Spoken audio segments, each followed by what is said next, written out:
পশ্চিমবঙ্গে থাকতে পারি না তো কি হয়েছে? আমরা বাঙালিরা পৃথিবীর যেই প্রান্তেই থাকি না কেন, আমাদের বিশেষ দিনে আমরা কিন্তু আমাদের বাঙালিদের বিশেষ, বিশেষ পদ অবশ্যই রান্না করি। জানেন, আমার ছোট বাচ্চা সে ঘুমিয়ে যাওয়ার পরে প্রায় ১২টার সময় ঘুমিয়েছে। তারপর বাড়ির সবাই ঘুমিয়ে যাবার পরে সব কাজ সেরে প্রায় রাত্রি ১:৩০-২টোর সময় আমি সমস্ত সবজি কেটে ভালো করে সব ধুয়ে পরিষ্কার করে ফ্রিজে রেখে দিয়েছিলাম। এটা আমার দিদির কাছ থেকেই শেখা। ওর অনেক বড় সংসার, অনেক রান্নাবান্না করতে হয়। তাই বিশেষ কোনো দিনে ও আগে থেকেই সব কাজ গুছিয়ে রাখে আর ও এটা আমাকে শিখিয়েছিল। যাই হোক, মানুষের শিক্ষার তো শেষ নেই বলুন? তাই যখনই কোনো বেশি রান্নাবান্নার ব্যাপার থাকে আমি এইভাবে আগে থেকে কাজ গুছিয়ে রাখি। আর যেহেতু ছোট বাচ্চা আছে, আগে থেকে কাজ গুছিয়ে রাখলে আমার মনে হয় অনেকটা সুবিধাই হয়।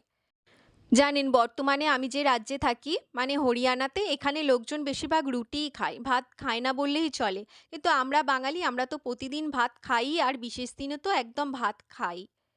সকালে জলখাবারের পর্ব মিটে যাওয়ার পরে আমি আর মা দুজনে মিলে রান্নাঘরে ঢুকে গেছিলাম আবার দুপুরের রান্নার জন্য। দেখতেই পাচ্ছেন, আমি ডিপ ফ্রিজ থেকে মাটন আর চিংড়িটা বের করে পরিষ্কার করে চিংড়িগুলো কেটে নিয়ে একটু সব ম্যারিনেট করে রাখছিলাম, আর বাকি সব কালকের কেটে রাখা সবজি সব রাখাই আছে। আর মা রান্না করছিল, আমি মাকে হেল্প করে দিচ্ছিলাম। সমস্ত মশলা রেডি করে সবজি কেটে মাছ মাংস সব রেডি করেছিলাম।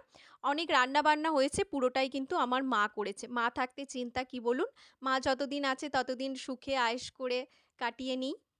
জামাই ষষ্ঠী জামাইয়ের জন্য মহাভোজ একদম রেডি।